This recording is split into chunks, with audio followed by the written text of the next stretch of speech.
I've got a few things to say to you. Basic stuff first. Never cruel or cowardly. Never be cruel, never be cowardly. Honestly, do you have music playing in your head when you say rubbish like that? Never be cruel and never be cowardly. And if you ever are, always... Pull to open. Pull to open? Yes, and what do? You told me the name you chose was a promise. What was the promise? Advice to assistance obtainable immediately. Officers and cars respond to urgent calls. Pull to open.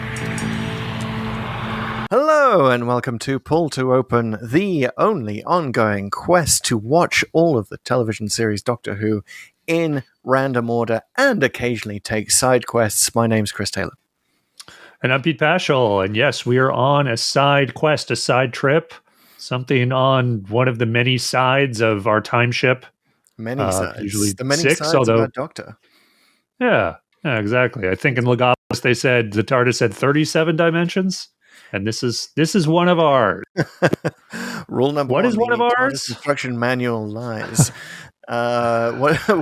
This is one of our side trips into the question of the Doctor, the line that Terrance Dicks came up with to define the Doctor. And if you know anything about the history of this, you know that Terrance Dicks came up with it in a Making of Doctor Who book in the 70s to define the Doctor's character. Hold on, Chris, 1 second. Who's Terrance Dicks? Who's Terrance Dicks? The famous Doctor Who writer, co-author of the War Games, which we've covered, and writer of, I think, literally every Target novelization, probably even the ones not under his name. But yeah, that guy. And so yeah, he was script editor for a long time too, editor, right? And he was involved as early as the Troughton era, and throughout the whole of the sort of the classic series going forward from that. Arguably anyway. Classic Who's most prolific writer. Yes. For the series. He had a good, position to be in terms of a show that was just sort of drawn together week to week, and the lore and the canon of which was basically drawn on the back of a napkin. Terrance Dicks, who helped come up with the Time Lords, really has more authority than most on this question of who is the Doctor, and he defined the Doctor as being never cruel or cowardly, and never gives in, never gives up. Now, right. But it's never actually stated on screen in the classic series, correct? Correct. Right. It does make it into the Curse of Fatal Death, because once Stephen Moffat had been paying attention, and then when Stephen Moffat became the showrunner, it was famously in Day of the Doctor, which we've been to. And you remember, of course, Pete, the scene that that never cruel or cowardly is first uttered by the Doctor? You know what? Why don't you? Of course I do, Chris. Why don't you describe that to the viewers at home? To the folks at home. Well, Clara says that the name the Doctor took meant something. This is when they are about to destroy Gallifrey, and Clara reminds the Doctor that he's just told her what the name that the Doctor meant, the name that you choose. It's a promise. What was the promise? Never cruel or cowardly, never give up, never give in. And they say this together, right? Tennant and Smith and John Hurt, and that's as close to making something canon about the Doctor's character and the Doctor's desire for his own character. It's almost like they reach out of the show and grab Terrance Dicks's show Bible and pull it in, and it's like, oh, yes, that's what I'm supposed to be. But here's the thing: one of the words in "never cruel and cowardly" is doing a lot of lifting, and that's the word "never." Yes. And Moffat did later recognize this by adding in Hellbent, he added the line "never cruel or cowardly," and if you are, always make amends, which is sort of a recognition that nobody, and certainly not nobody, but anybody with the Doctor's lifespan can go around being never cruel or cowardly. He's not God. And he certainly hasn't, even going all the way back to the first season and the first adventures. I mean, actually pretty famously, or rather infamously, the Doctor was written in the early days almost as an anti-hero. Yep. In many ways. And we'll talk a bit about that, because what we want to talk about here is the evidence on screen of when the Doctor was cruel or cowardly. We've looked at all the show and we've sort of picked out 10 moments, 10 decisions that the Doctor's made in his time, and we think we've got 10 of the most notorious. And just so everyone knows, like, Pull to Open, we are a random podcast that randomly goes around the Doctor Who canon. We've tried to limit ourselves to shows that we've done for the podcast. We've done roughly a third of the adventures of the stories. Coming up to that mark, because that's kind of enough of a sampling for this. We found, obviously, we've seen more than we've already done for the podcast itself. And there are other moments we're going to mention as we go through the 10 that we think are the most exemplary examples of this. The Doctor essentially falling off the crew and cowardly wagon.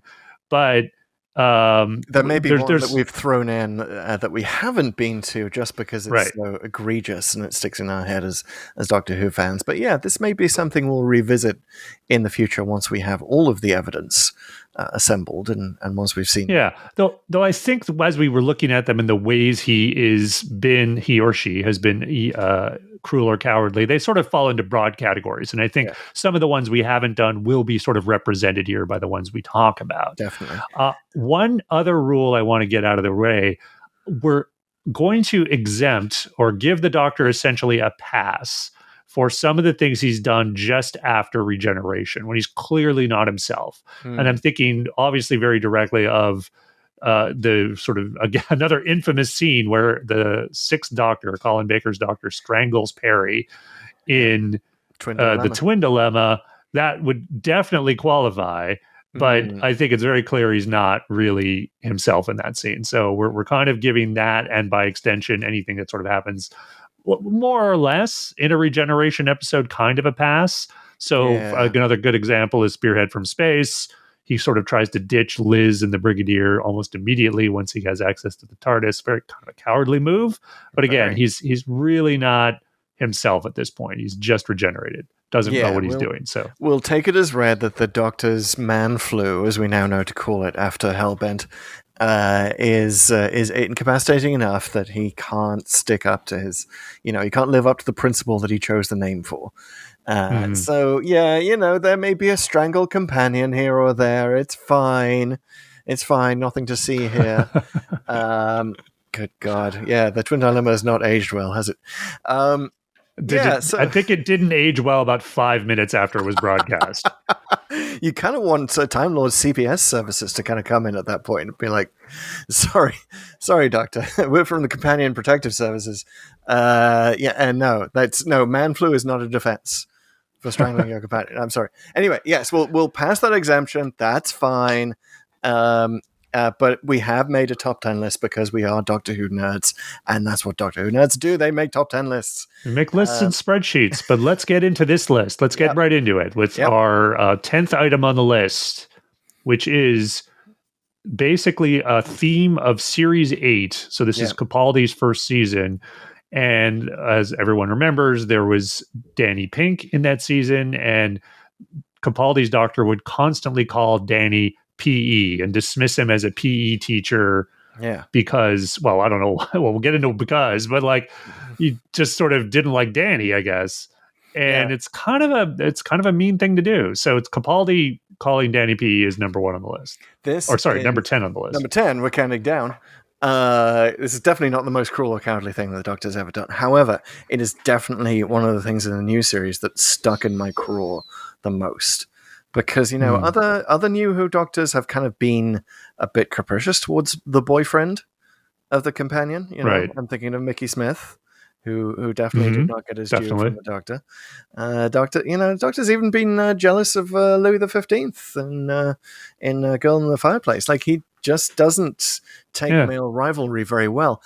And then he calls a maths teacher PE because he was a soldier, I guess. But it always just stuck in my craw and always felt like they'd somehow accidentally imported part of the Malcolm Tucker character that Peter Capaldi played in The Thick of It into the show. It seemed like something Tucker would do, not the Doctor. So, did that stick out as much for you, Pete? It did. There's something just mean about it. Like, the nicknames are fine, but they're only kind of fine if they're done with kind of a certain amount of familiarity. and a certain affection to them. And this is clearly the opposite. So yes, identified exactly what it is. He's got this sort of jealous thing going on. And I think partly because of the way, God, I forget the guy who played Danny Pink now, but the actor was a very likable actor, and he played him in such a gentle way. And it was kind of like you're really hitting someone you shouldn't be. Like, it makes me not like the Doctor, particularly because the Doctor's a freaking Time Lord. You're already going to live thousands of years. You have superpowers. You have a time machine. Why do you have to denigrate someone who is just kind of a normal human? And the name, by the way, is Samuel Anderson, played Danny Pink. There you go. And, thank you. You're right. He's so inherently likable that even the fact that I've just discovered he was born in 1982, born halfway through Peter Davison, and is just impossibly young. You still can't. And you can't. You brought up Mickey, and I think there's a good parallel here because I think the way that Mickey's written in that arc, Capaldi, Eccleston warms to him fairly quickly. Yeah. Like by the end of that first two-parter with World War III and the Slitheen, he's warm to Mickey and even invites him on the TARDIS, but Mickey is still sort of in the middle of his arc. He's not quite sure he wants to do that yet. He this is the thing about Eccleston. He's sometimes cruel, but he catches himself, and we noted this a little bit when we did The Unquiet Dead. He sort of knows when he's gone too far. Here with Capaldi, he seems to have taken a step back from that sort of self-awareness. He's a little more alien throughout Series 8, and never really comes around on Danny. It seems maybe in the final episode, arguably, sort of when he's dead and there's all this stuff with the Cybermen, but once he's a corpse inside a cyber suit, the Doctor's fine with him. But then you just kind of have had whatever it is, 11 or 12 episodes of not really liking him and or this aspect of him. And I don't think it served Capaldi's Doctor well. It was one of those things of Series 8 where they were trying to do sort of this more alien thing. And in some ways it kind of worked, but in a lot of ways it didn't. And this is definitely one of the ways it didn't. Definitely a step too far. I sort of wonder if Scottish Stephen Moffat was enamored with the idea of Scottish Peter Capaldi saying B-E in a Scottish accent. Because I guess that sounds funny in a Scottish accent. Anyway, let's move swiftly on to number 9 on our list, which is we're going all the way back to the Sensorites. We are repping the William Hartnell era in which he was kind of cruel or cowardly. Now, it's fair that Terrance Dicks kind of might have meant this to refer to the Doctor, the present-day Doctor, and probably knew full well that Hartnell was kind of written as kind of a jackass. By the way, I'm going to call any breaking of the cruel or cowardly rule a Dicks move by the Doctor. But so the Dicks move that William Hartnell did that we've selected for our number 9 is in the Sensorites, where if you remember, the Sensorites are very sensitive creatures, very sensitive to loud noises. The Doctor deliberately shouts at them, and then is mean to Susan, his own granddaughter. A bit of an abusive granddad in the Sensorites. Pete, do you remember the exact circumstances of that? Yeah, he's really shouty at her. So throughout, it's actually happens a couple times in the Sensorites that Susan basically is not quite rebelling, but she's doing things on her own and making some mistakes. And Hartnell is kind of berating her for doing them. And he gets a little shouty at her, and it just comes across as really mean. Now, you kind of have to correct a little bit for the time. I mean, it was the 60s. He's supposed to be this grandfatherly figure. And then in season 1, and I sort of mentioned this earlier, Hartnell's Doctor was written a bit as an anti-hero, and I think he sort of warms a little bit through the season. And they rightly found in season 2 going forward, they leaned more into his his being wise and more gentle. But I mean, even going back to the first episode of Doctor Who, is just like arguably kidnaps Ian and Barbara, and then gets the whole thing going and puts the ball in jeopardy. But all of that you could sort of forgive as it's sort of setting up. We don't know this guy. But by the time of the Sensorites, which is really it's almost closing out the season. I think there's only one more. I think the Reign of Terror actually closes it out. But this is like they should sort of know better at this point, particularly since they're the very first scene in the Sensorites is them sort of talking about what all the adventures they had and now they're starting to become a family. Yes. I was just thinking. So yeah, and so then seeing this sort of meanness come back in Hartnell is a little, I would argue, is a little more jarring in this particular episode, and he does not come across well from it. And it's jarring in contrast with the Sensorites, who are portrayed as a sensitive, if oblivious to certain things, species. So it's that contrast. It's like with Danny Pink, the contrast between how kind of cool and upstanding a bloke Danny Pink is and how the Doctor treats him makes it worse, and it definitely makes it worse with the Sensorites as well, and it makes it worse with Susan, like your own granddaughter, dude. We're supposed to be nice to our grandkids. You let the parents berate them. Yeah, you might think that, she obviously leaves a few stories later and maybe this is part of the impetus. It's like, okay, I just got to get away from this jerk. Yeah, and once again, he leaves her, right, in a kind of a mean way by locking her out of the TARDIS. And that's actually a good segue into our next item. Yep. Which is, the Doctor, and this is across multiple doctors, but we'll zero in on a few, will leave companions in ways that are emotionally cruel. So, we just mentioned Susan, but the one that really sticks out to me is when he essentially abandons Tegan in Time Flight. Right.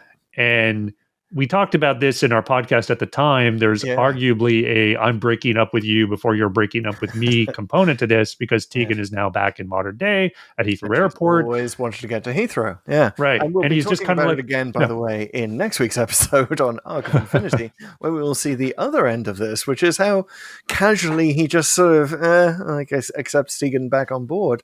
Like, it's not even mentioned what an ass he was by just abandoning her at Heathrow without a goodbye. Yeah.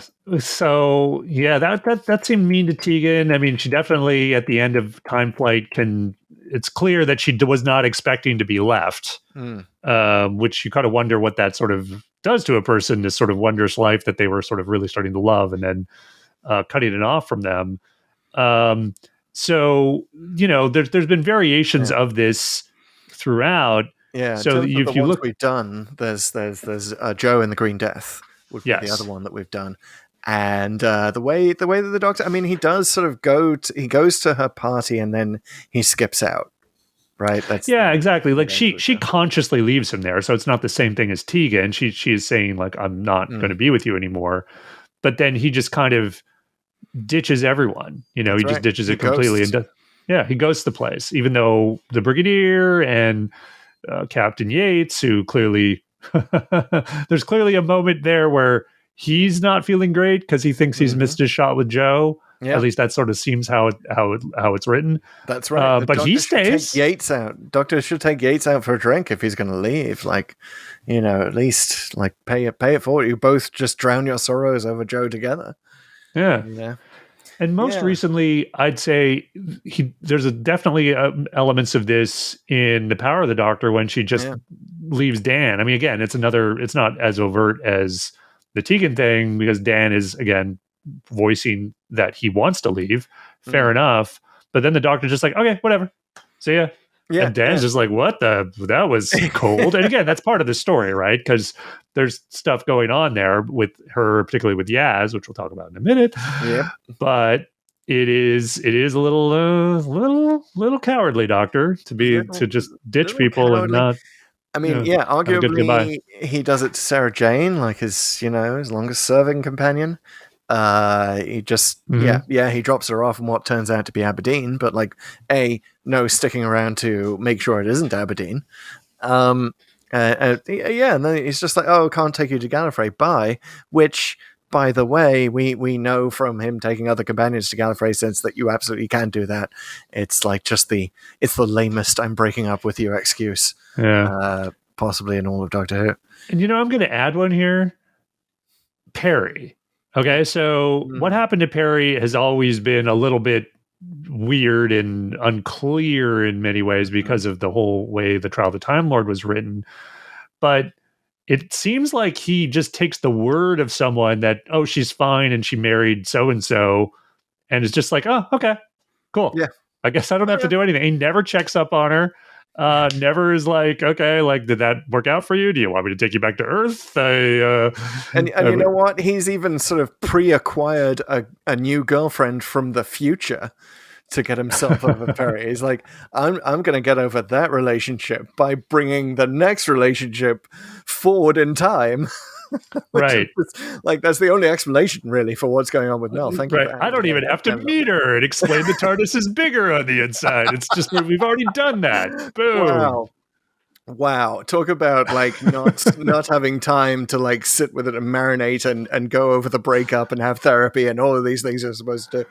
All right. So those deeply unhealthy. Those are unhealthy, emotionally cruel, emotionally cowardly, and that so is the next one in our list. Right, which is in a class of its own. Yeah, it's kind of in a class of its own. It's different from, so, you know, we've covered the not saying goodbye. It's kind of a thing you're supposed to do with friends, supposed to say goodbye when you need them, especially for a very, very long time, and so that they don't have to go have companion therapy, as we know they all now do in The Power of the Doctor. I think not just because real life is boring, I think because the way the Doctor treats them.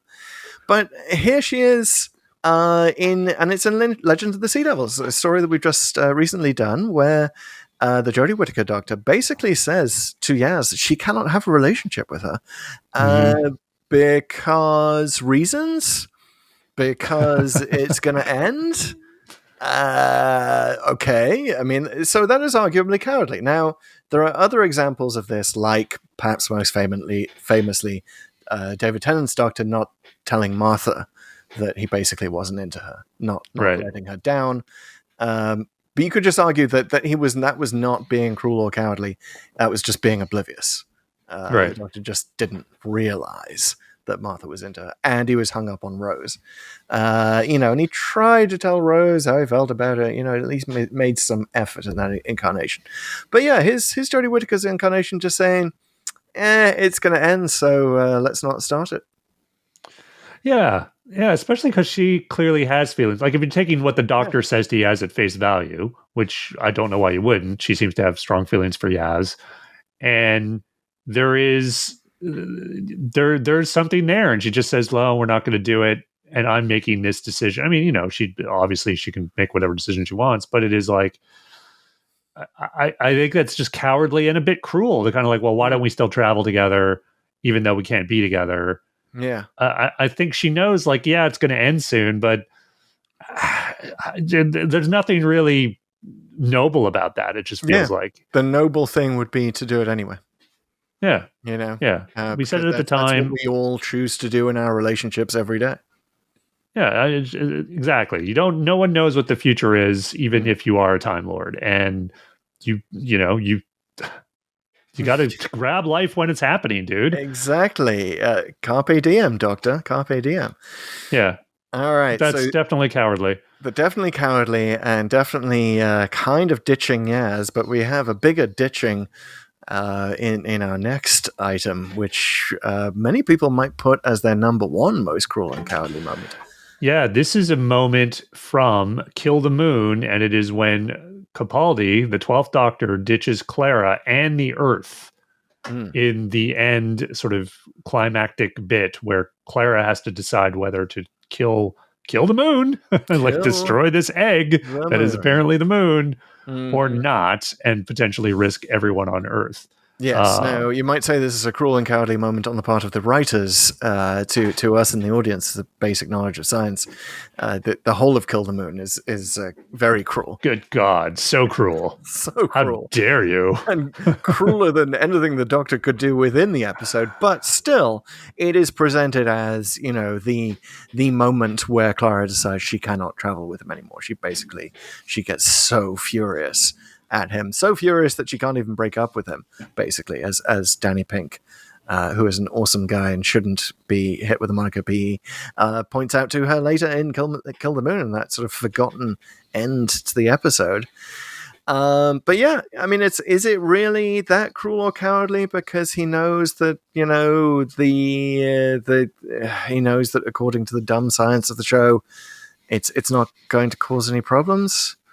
Except again, we talked about this at the time, but it's never really clear because he seems to want to have it both ways, which is, time can be rewritten. I don't know what's going to happen. Anything could have happened here, even though the future is as I've already seen it. Or he does know, and it's like, I know how this is going to turn out, and I'm just going to let you figure it out. Whichever one that is, it just feels like it's sort of wrong for the show. And I think Clara sort of rightly sort of recognizes that, and that, like, you don't just peace out, dude. You don't get to do that. Like, even if it is something that the Earth folks really kind of need to sort out for themselves, like just ditching everyone, it's just mean. It's just like, what are you doing? It really is. And you know what? I'm going to throw in an honorable mention here. We've got a few honorable mentions that we're going to throw in at some point. This one just came to me. Rose in Father's Day, like just taking her to see her dad like that. Like, what do you, the way that Eccleston's doctor just sort of kind of says, oh yeah, all right then, sure, let's go see your dad before he died, and we'll hide around the corner. And absolutely nothing could possibly go wrong. I don't think a therapist would tell you that that's actually a good idea, and certainly a expert in the laws of time would not think. I like Father's Day as a story, so yeah, I'm going to. I can still like the story and sort of recognize the truth of what you're saying, which is to say, that really just seems like a bad idea. It just seemed like that there was, as I recall in the cold open, there is a little bit of that discussion of like, you sure you want this? And he's sort of trying to work with her, but you're not wrong. And I think it's pretty clear, like, that would be a really bad idea. You should not want to do that. Yeah. It's just basically getting her to tick a box on the indemnity form of, like, is the emotional indemnity form. You absolve the owner of the TARDIS from any emotional fallout or damage to the space-time continuum. Anyway, how can our listeners avoid damaging our space-time continuum? Yes. So before we get to the top 5 in our list, I would love to invite everyone listening, if you enjoy Pull to Open, whether it's our regular random journey throughout time and space or these interludes and video essays that we do, hey, why not leave a review of the show in whatever podcast app you're listening to? Or, hey, subscribe. That's a good thing to do too if you're not already doing that. There's a follow button probably in whatever app you're listening to. Do that, but reviewing the podcast really, really helps the show, increases our visibility in the Apple Podcast app or whatever app you happen to be reviewing it in. That would be really, really great. Also, you can follow us on social media. We're at Pull to Open 63 on Twitter. Well, is it Twitter? It's on X. Yes, Twitter. X, formerly known as Twitter. We will always be calling it Twitter. I'm just going to say that right now. So on Twitter, X, Threads, Facebook, and Instagram, all of the networks except for TikTok, which we, of course, are Pull to Open, all one word, no 63. All right. Yes, you can review us on Spotify as well, and also usually rank the random episode that we're going to. And answer questions, which presumably there will be under this podcast. That's right. If you don't do any of that stuff, you're obviously cowardly. No, kidding. No, I would never call our readers, our viewers, cowardly. You guys are awesome, and I know you're pressed for time. And with that in mind, moving on to number 5 on our list.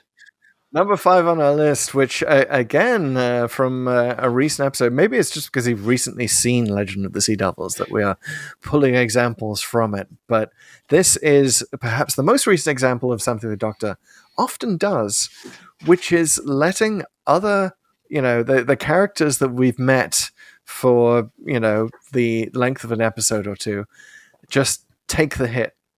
Sacrifice jump themselves in between the things, hold the thing that needs to be attached to the thing so that the thing blows up, sacrifice themselves in some way. The Doctor is often far too willing to let people do that. It's like, oh, okay, then I'll never forget your memory. See ya. And I gotta say, Jodie Whittaker in particular, that has at least 2 moments like that are just so egregious and so, like, clearly part of the story. Like they're just so in your face that it feel like she's probably the biggest violator of this. Which is, there's the one we just mentioned in Legend of the Sea Devils, and then there's in the Timeless Children. There's Ko Sharmus, who essentially runs into the Citadel on Gallifrey at the end, where all the cyber masters are doing stuff, and the master's there, and I forget exactly what's happening, but there's something that's going to blow up the place, and the doctor needs to activate it. And he's like, "No, I'll take that. You go. You run. I'm gonna." And she's like, "Oh, okay, great." Like, awesome. Sure. Another sacrificial lamb. The doctor lives on. Yeah, at least with Russell T Davies and to some extent Moffat, he struggled with it. Like there's the whole thing in Journey's End where you preach peace, doctor, but you turn people into weapons. At least they're making some lip service out of this and sort of like, maybe I shouldn't be entirely okay with it. But Whittaker just seems like, yeah, man, like you take that. Yeah, it's you and me. Let's get in the TARDIS. We're off. The one thing we just took from Flatline, our most recent adventure, was that Clara was able to avoid this trope with Riggsy, who wanted to sacrifice himself in the train. She was able to put a hairband on the dead man switch instead, showing that perhaps the Doctor should A, carry more hairbands, and B, use something else in his pocket. Jesus. So often this is just like holding two bits of a thing together so the thing blows up, right? How many times have we seen that? How many times has the Doctor let someone die doing that? That is arguably very cruel and very cowardly. Yeah, man, just hold the wires. Just hold it. Okay. So moving on to number 4 on our list. So there was a scene in Dalek in the first season of the new series with the Chris Eccleston Doctor, and basically he wants to kill this defenseless Dalek that's already been shown that it can't do anything to him, and he activates sort of the electricity and he just starts torturing it, and probably if it kept going it would have killed it. Now it's a Dalek, so it's kind of like, okay, there's sort of a almost kind of a given that it's a little better to kill Daleks, I guess, than humans, but it's also established that the best moments in Doctor Who are when the Doctor recognizes that they're a sentient species and that killing them is not you sort of become just as bad as they are. Now, again, that's the theme of the episode. It's a great episode, but there's no question this is a time where he's being very cruel to another being. Yeah, and you could argue, PTSD, whatever. But you could also argue, no, dude, you're basically set up in the same situation as Genesis of the Daleks. As far as you know, this is the only Dalek in existence. Are you going to genocide this species that you decided in your 4th incarnation had some worth somewhere down the line? Be consistent. Torture is just never seems like a Doctor value, right? I will say inherently cruel and cowardly. I like how this is mirrored in the Daleks in Manhattan and Evolution of the Daleks, because there is the final scene where Dalek Khan is now the last Dalek, and Tennant's Doctor comes up and doesn't do it. Basically, he says, "I'm not going to cause another genocide." So I like that bookending of that. So that you have the scarred Eggleston Doctor and then Tennant further along, wiser, older. That really, really works. Yeah. We could argue that I'm going to give an honorable mention to the what Tennant does to the Empress of the Ragnos in Runaway Bride, right? Which she kind of needs Donna to stop him, to pull him back from the edge. But definitely a moment. Definitely a moment. It definitely shows how the new Who Doctors can be a bit more cruel and cowardly sometimes, perhaps because of their Time War PTSD. And definitely need companions. Speaking of the Tennant Doctor. Yep, exactly. Speaking of the Tennant Doctor, so here's one that we haven't actually covered yet, but it's so egregious and it so sticks in your head that we couldn't ignore this one. And you're probably thinking of it yourself. It's from the Family of Blood, Human Nature / Family of Blood. That Tennant 2-parter was based on a well-regarded book, Human Nature, where basically the Doctor's beaten the family, and he decides to punish all of them. And here's what he does. I've got the full list pulled up. So the mother He pushes her into the event horizon of a collapsing galaxy. The father, he wraps in unbreakable chains, again, arguably torture, traps the daughter in every mirror in existence, which I didn't even know the doctor could do that, and suspends the son in time before putting him to work as a scarecrow. Now, maybe this worked better in the novel. Maybe that's where it was drawn from. But certainly when you watch it in the show, it's a bit of a, whoa, doctor, what? Kind of moment. Did you have that experience watching it? Yeah, I mean, I think they sell it, and it's not totally insane, but there is a tonal shift, and you kind of go like, well, wait a second. This is sort of diabolical kind of Joker level planning you're doing for each and every one of, like, he's crafted as cruel resolutions for each and every one of these, basically personalized cruelty for each of them, which is, I get they're bad people, but surely there was some other thing you could do. I mean, I know the Time Lords are gone, but we've talked about the Shadow Proclamation and whatever else. Like, there must be something you could have done that was maybe a little bit more humane. Whether, we've seen that prison now storm, whatever prison it was, in the Whittaker stuff with Jack Harkness. The thing that's not Stormfront. The place where River is. But arguably now you could say, and I'm sure if the Doctor has a team of lawyers to come in and sort of try and explain away each one of these, they would probably, first of all, point to the regeneration exemption and try to claim that his transition back from John Smith, in which he thought he was human for the duration of the previous episode, would sort of like put us into regeneration exemption territory. It's like, he wasn't quite himself. Like, this is a strangling Perry-Mount. Like, he was taking human levels of revenge rather than the Doctor adhering to his code, right? He was doing this as John Smith. And even if that's possible, but even if you argued against imprisonment, be that these guys are too powerful or they would get out and the Doctor needed to figure out some other way to do it, well, why sort of separate them in this way and have these sort of very sort of creative punishments for each and every one of them? Doesn't make sense. Like, why couldn't you put them all, trap them in the event horizon of a galaxy? I don't know. It just seems like strangely specific. Yeah, it's strangely specific, and it's like he's just sort of sat down and, like, been like Arya in Game of Thrones and like gone through a list, not of names of people he has to kill, but like possible punishments that would be supremely cruel. Sounds like a master thing to do. Like, doesn't sound like a Doctor thing to do. Yeah, and it's interesting because perhaps you could argue that this is sort of an early echo of Time Lord Victorious, right? Speaking of another, I think honorable mention, by the way, the whole Time Lord Victorious thing from Waters of Mars, arguably cruel to take the members of the Mars mission back and not let them die on Mars as they were supposed to. Like, it's the leader of the mission certainly feels so. Yeah, and also cowardly about his position as last of the Time Lords and what responsibility that might have, and that's associated with that. Like, he's just being cowardly. He's just doing whatever he wants, which that's what dictators do.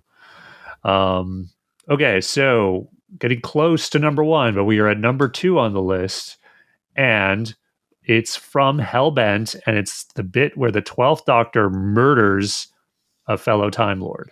Yeah, and there's no real other way to say it, is there? I mean, it does. That this is the one that really sticks in my craw. Like, this is PE times 1,000. From the Capaldi era. I can't get over it. I even wrote a story about it in Mashable at the time, in my review of Hellbent. It's like this. Not only does the Doctor murder a Time Lord, he does it with a gun. Yeah, which is so anti-Doctor and so anti-Capaldi. Now, he does, of course, say how many regenerations are you on. And of course, the Time Lord in question immediately regenerates into a woman of color, and gets up and says, "Oh, I'm fine. It's just all of you men. This is just the man flu. How could you stand being in a male incarnation?" So it's Moffat doing his best to sort of try to treat it like it's no big deal, but it's a freaking big deal. It's a freaking big deal. I mean, can you imagine flip the script, someone doing that to the Doctor, and how outraged everyone would be? It's like you don't just kill a person like the regenerate. Like, yes, they survive, but it's also as Tennant said in The End of Time, right? Like, one of the better lines is like, "Oh, I die, some other person saunters off with all my memories." Mm-hmm. Like, it's a big freaking deal. No, this is murder. Like, would it not be murder?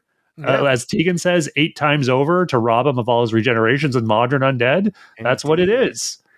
Indeed, and we've also seen, like, is it entirely clear and sure that Time Lords will always regenerate? Because there are a lot of Time Lords dying in, for example, Arc of Infinity, who don't regenerate when they get shot. So maybe that isn't that, maybe it isn't, maybe it's 99 times out of 100. That's still, that 100th possibility you might kill them. That would be cruel or cowardly. It's never worked for me. I don't think time has been kind to it. We didn't like it when we came back to rewatch Hellbent, even though we kind of liked the rest of the episode a lot better. It just still sticks out like a sore thumb.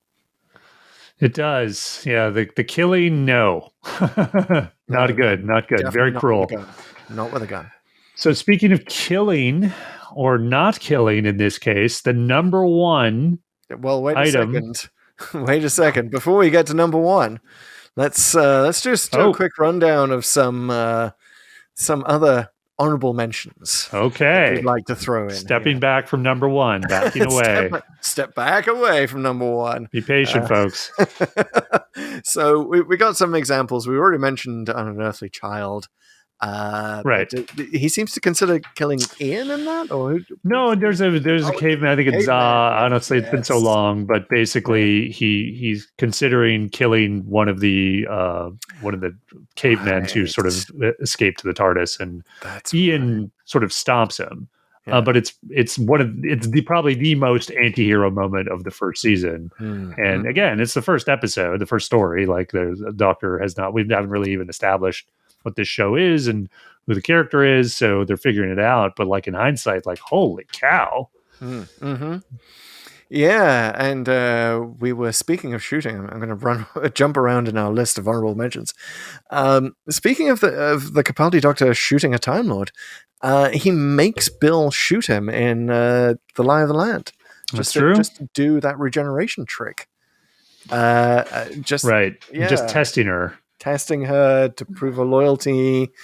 It's an honorable mention because, you could argue out of it that he really needed to do that, and he certainly does in the episode, that to really test her loyalty and push her to beyond these limits, and get her to really believe that he's betrayed the Earth.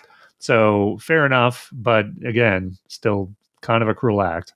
Yeah, for sure. We got some other examples. He kills the David Bradley character. Matt Smith kills the David Bradley character in Dinosaurs on a Spaceship, basically. Yeah, basically, and kind of delights in it. So the whole thing is that David Bradley's ship now has the bomb on it, and Matt Smith essentially ditches him, and the ship blows up, and he's pretty happy about it.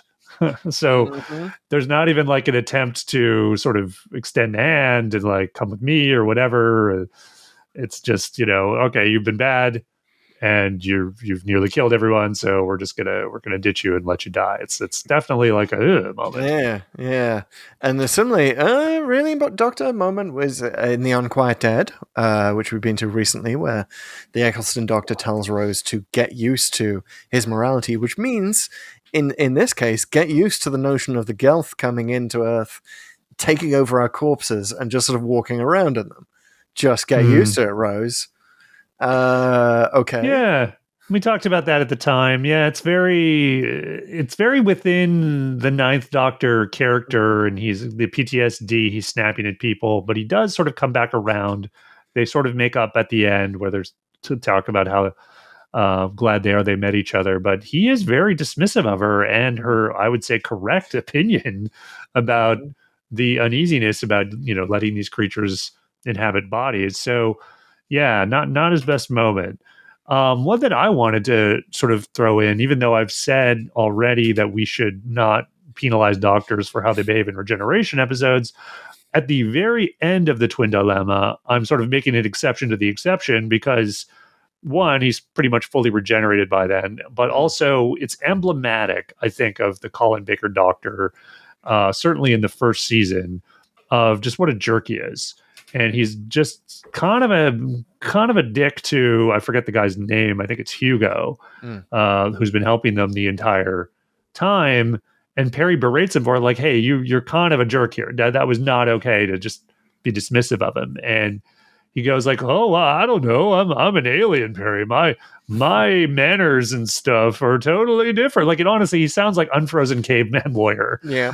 In that moment where he's like, everything's so weird. Your manners and kindness, like, what even is that? It's like, no, you're just a jerk, dude. Like, we've like, and Barry should like call him out on that once she's met some Time Lords. Like, hey, wait a minute. They're actually kind of nice, and you're the asshole. So, yeah, because you obviously, Colin Baker made a choice to play him a certain way.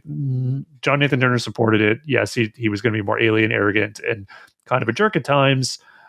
In the first season, they certainly went probably a little too far with that, and were sort of feeling around, and a lot of it doesn't work. So, yeah. Definitely a bit cruel there, the Colin Baker Doctor in his early days. Yeah, if only Pete Davidson's Doctor had never met Commander Maxwell, he might not have turned into an asshole after his regeneration. But we will get to that. We will get to that discussing Arc of Infinity next week. Right now, it's time for our number one most cruel, cowardly moment / approach to life in the TARDIS that the Doctor takes that arguably goes against his character. And it is this. It is the fact that the Doctor never, ever kills the creatures and enemies that he has the opportunity to kill. We're going to reference the Master. The Master is number one on this list, in my view. And on the sort of sub-list of things the Doctor should do, should consider just killing, because he's had opportunities, because there are clear opportunities where the Master is in his power, and it isn't even necessarily the Doctor that's could kill them. So I'm thinking specifically the Time Monster. So the Time Monster sort of grabs the Master at the end of that, and is going to take. I forget if Kronos is either going to kill him or subject him to eternal imprisonment and torture. And the Doctor pleads for his life, and what happens is he escapes, of course, and gets out. And the thing is, there's several of these opportunities that sort of happen throughout, and the Doctor seems to almost never make the hard choice of like, the Master should die, because there's certainly, if they live, there's certainly going to be more death, and there is every single time. And the one exception is Planet of Fire, where he lets the Master die. And I talked about that at the time, and the reversal of that, and the problems with that. But it is one of the reasons I kind of like that story, is that is the hard choice. That is the not cowardly choice, in my view. Whereas the other times, I feel the Doctor's cowardly, because yes, it's going to be hard to kill the Master. Yes, you're compromising your own morality in a sense, but think of, like, there's just so many people who will live if you make this very hard decision. Yeah, it's a trolley problem, admittedly, but instead of there being like 5 people tied to one track and 10 people tied to the other, it's like one person tied to the track versus millions on the other. I mean, has anyone ever tried to come up with a complete list of people who've been killed by the Master, or miniaturized, or their lives otherwise made worthless? I mean, it's a long list. Arguably, you could extend this, because, of course, we've mentioned it briefly. Genesis of the Daleks. The Doctor had the opportunity to wipe out the Daleks before they began. And honestly, I've never really bought the argument that there'll be some glimmer of a good thing in the dim and distant future, some good reason for them to survive. It makes sense in the context of the episode, I think. I think Genesis of the Daleks is brilliant, but never bought it myself. Always would have touched the wires myself. You got to get really philosophical on it. And then, like, if there's you allow great evil to be born, a great good will sort of inevitably counterbalance that at some point. And maybe that happened and maybe it didn't. And maybe, we're living that out in this series now. But there's certain episodes, certainly Journey's End and The Stolen Earth, argue that's not the case, because the Daleks come very close to actually annihilating all life in the universe. Again, you'd have to get pretty philosophical by saying, well, the Doctor's the force of good here, and maybe that's the thing that counterbalances them, is why they don't succeed. I guess why not just get rid of him though? Like, it's pragmatically, it just seems like the better choice. The great thing of this being number one is, if you disagree with us, folks, you can just flip it and say the Doctor actually killing the Master in Planet of Fire is the cruelest thing he's ever done.